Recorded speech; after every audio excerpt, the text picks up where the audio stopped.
The very near future, life's going to be a lot more meaningful and beautiful for most everyday people. I think the excessive, compulsive, competitive, I want to be somebody people, it's going to be hard for them. Because who are,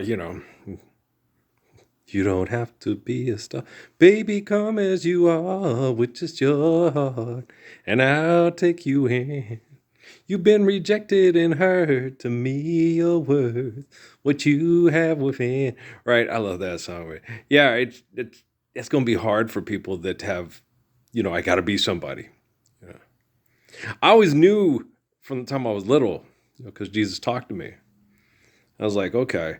But I was intelligent. I wasn't like Andrew Womack or all those televangelist preachers or the Warren Jeffs. I got accused with my family when I went in Sierra Vista and they came and exposed themselves to me and I got up to do something about it, of being like Warren Jeffs and David Koresh and Amy wanted me to. Let's go out and buy a turkey, make turkey sandwiches, hand them out at the park, and start a church and a commune. Then they tried during the Obama administration. They got Watkins and tried to get me to do that. They tried to, and John tried to get me to do different things, to become this leader or a cult leader. And I was like, I don't want to be a fucking cult leader. I just want everybody to live the Lord's Prayer and go home. Go home. Go home. You're living Lord's Prayer. You don't need to fly to New York to be in the show. You don't need to get a residence in Las Vegas. You don't need to be in psychotic movie for psychotic people to keep people angry, anxious, scared, aggressive, violent. It's insane. Playing video games that are a waste of time because they're violent, aggressive, and involve bad brain activity. Just go home. Love Albert and Benny. Go home and love the Ralph's kids, Ralph. Mañana. We're not on the man's time. It's 5:00. At 5:00, yeah, I got to record that with the Tommy Edwards. Yeah. Oh my gosh, that guy's good. I got like 15 songs that I liked on my likes on my that I got. Okay, I got to record that one. Got to record that one. Man, he's good. He just has a. Man did not record bad songs. He just was really good. I'm sure if there's anybody with good taste out there that's intelligent, going, oh no, you can go listen to a bunch of these Tommy Edwards notes. They're wonderful. The Tommy Edwards Trio, I was listening to some of those songs. I was like, wow, back in 1949 and stuff. I was like, these are good. Okay, they're real good. You sit and listen to them, and wow, okay. This is something you can listen to over and over again. The melody's nice. His voice is wonderful. Okay, and so you're just like, wow, no, this. Jimmy Rogers, that Taco Bell commercial, right? I get up in the morning and play that sucker in the morning when I make my bed and stuff because I had it and downloaded it with my VidBox. Damn, this is a good song. It's really good. No, it's really good. You have to just go listen to it. The man's voice is wonderful, and I know it's very Disney and very Magoo, as people would say, but that was the style then, and it has a beautiful expression. Background singers are good. The music's good. His voice is good. The melody's good. The lyrics are good. If you don't like it, it's just because you got jaded somehow. And I like LA Woman too. But I have to admit, Jimmy Rogers has a hellified lot better voice. The songs are a lot more beautiful and less jaded because he had a hope that a world could be a better place. Gentle, sweet, and kind, I will always treat you. Gentle, sweet, and kind, every time I meet you. When you need me, you'll find me there, at your side, anytime, anywhere, giving tender love and care to you, giving tender love and care. That's a good tune, man. It's gorgeous. Yeah. Make Me a Miracle is real good too. If you guys like that one, go listen to Make Me a Miracle. That one. I'm only a spark, make me a fire. I'm only a voice, make me a choir. It's a cool ass tune. Make me a miracle, my love. Right? He's the shit. I love me some Jimmy Rogers, man. He's one of my favorites when I was a kid. And then I got him a lot in prayer with Haile Selassie. Yeah. Uh-oh, well, I'm falling in love again. Uh-oh, uh-oh, I thought that I wouldn't get caught again. Never in 100, never in 1,000, never in 1,000,000 years. Many a time I've been two-time, many a time I've been had, right? I met this girl, she's the light of my life. When I kiss her in the morning, I say, uh-oh, I've fallen in love again. Uh-oh, uh-oh, I thought that I wouldn't get caught again. Never in 100, never in 1,000, never in 1,000,000 years. That's a good-ass tone, man. Brother could sing.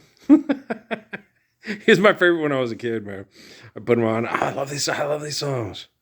I like Waltzing Matilda. I don't get it. I'm like Jimmy Durante. I'm like, what are you talking about? It's a Australian song. A tucker bag. I don't know what a tucker bag is, but it's a bag, right? A Coolabod tree. And is it the Jew got in? I don't know what he's saying. Okay, it's very Aussie. It's a good song though. Waltzing Matilda, oh come a waltzing Matilda with me, and it's a good song. Anybody else? I like it a lot. Who understands the crazy Aussies? I don't, but I like the song. Can I get a knife to cut my McDonald's? I'm just kidding around. Floofy. Okay, I'm joking, but no, it's Australia. It's it's a different part of the world. You rarely get out. Christmas is really different in Australia. I'd imagine the only snow you get is if you go down to New Zealand, hang out around the mountains. And it's different. It's just a big island that's mostly desert. And here we have a continent connected to other uh, parts of land that go all the way up to the North Pole and all the way down close to touching the South Pole. And it's way different than that big island that's literally Australia. It's a big, uncharted desert isle with Gilligan the Zipper too. The Aboriginal folk, that's what we label them. What do they call themselves? I'm going to have to go look that up. I haven't ever done that. What do the people of Australia call themselves before we labeled them Aborigines? Is that what y'all called yourself? What really freaks you out is when they have the hey Mick, I remember watching what was the name of that movie? Crocodile Dundee, right? And when the one brother he talked, I was like, damn, he talked just like him. I was not expecting that like a motherfucker, man. That really freaked me out. What's the original language? You'd be okay. That's a trip, y'all. You be talking with the same accent and shit.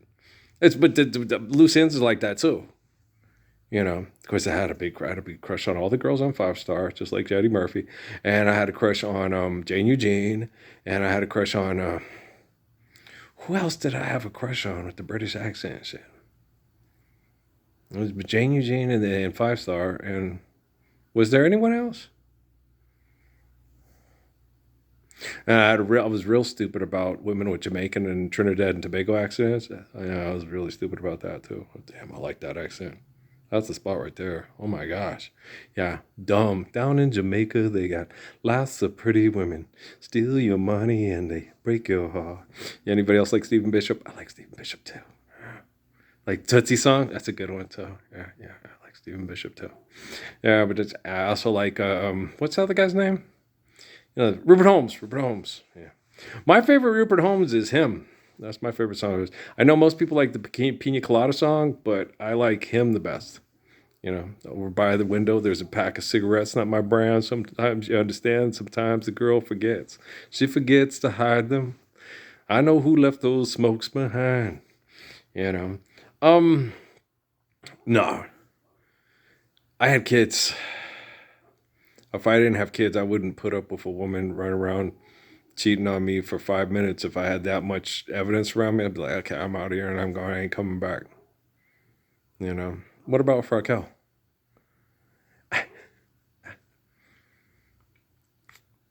Yeah, I learned my lesson from Raquel.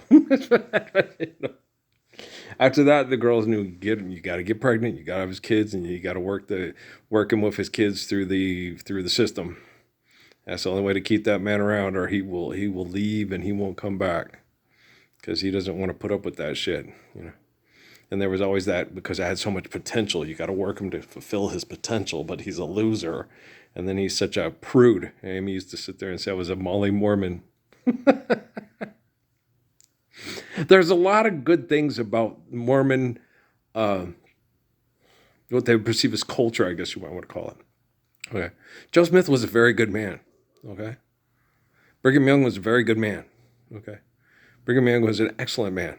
Okay. Joe Smith was a very excellent man. Not saying all the people that are part of writing down those books and of the presidency and stuff are good men. Okay. But those two, who are the original source of what they refer to as the church, Brigham Young was like Peter, you know.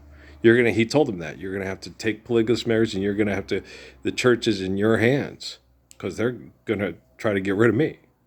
Joe knew it, you know. And Brigham Young was like, shit, no, you know, you can't go. I don't have the prayers that you do. I don't have the revelation that you do. And you can talk to the people better than I can talk to the people. I suck at it. I love Brigham Young. He's not a lot of people have talked to him in prayer. Okay. And I didn't misjudge him. I just got a bad perception of him from people that used him for propaganda. And then when the time came and we talked, I really like this guy. I see why Joe Smith liked him so much. Brigham Young is a strong, protecting, and more fierce friend and family member than Cedric Diggory ever thought about in R.K. Rollins' imagination. Oh, yeah. Okay. Very fierce. You know, just don't, I want to be your friend. I want to live next. I want to be, if we're going to be neighbors, I want to have a good relationship. Don't make me have to cross that line if you cross that line. You won't like the guy you get. Okay. He's one of the most badass men in the history of the world. Not just the United States. Yeah. He just never wanted to cross that line. But when people did, I don't like to think about his son from the Cedar City area and up around there. And we went through there when I was a kid. I really just loved the town. I felt an affection and a connection when we went through Cedar. I know Brigham went down to St. George and stayed there. But he had family, most of his, quote, black family settled up near the Cedar area, up near with the native people there, because they fit in well. Okay. And they found a camaraderie and a common ground in a place. But some of the others, I guess what you'd call them Jack Mormons, betrayed him. And yeah, that, like what happened with McNary. There were similar things and stuff like that, and it was horrible, But you got to remember that Malachi's father was Brigham. I always call him Brigham. But yeah, it was Brigham. Was a very good, strong, moral, beautiful, beautiful man who had skin color and hair and things and stuff a lot like me. He was a good guy. I love him very much. Life's eternal and grace is infinite. How I love Judy Krishnamurti, how I love D.T. Suzuki, how I love Sun Yat-sen.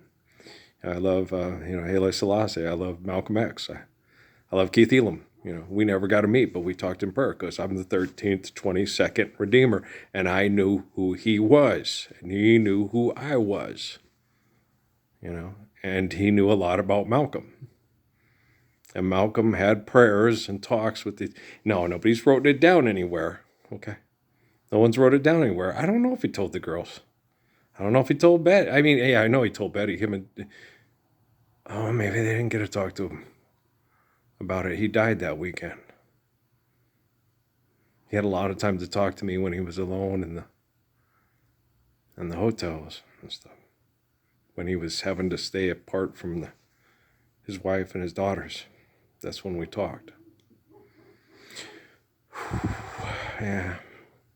It's interesting when you sit and you look at the stuff. You can't make the stuff up. It has to happen at the, I have to be in the right place and the right time to think about him and connect to him. And it was during a Islamic studies class at Arizona State University in the late 90s.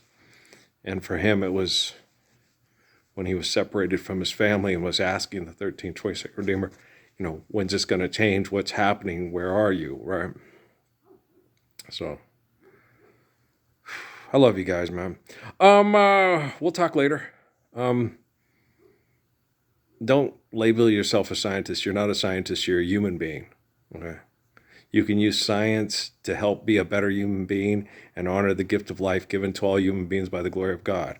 Or you can say you're a scientist and try to replace God with your ego and manipulate people and destroy the beauty of your own life by trying to dominate and manipulate others. Okay, guys? I love you very much. All right. Peace out.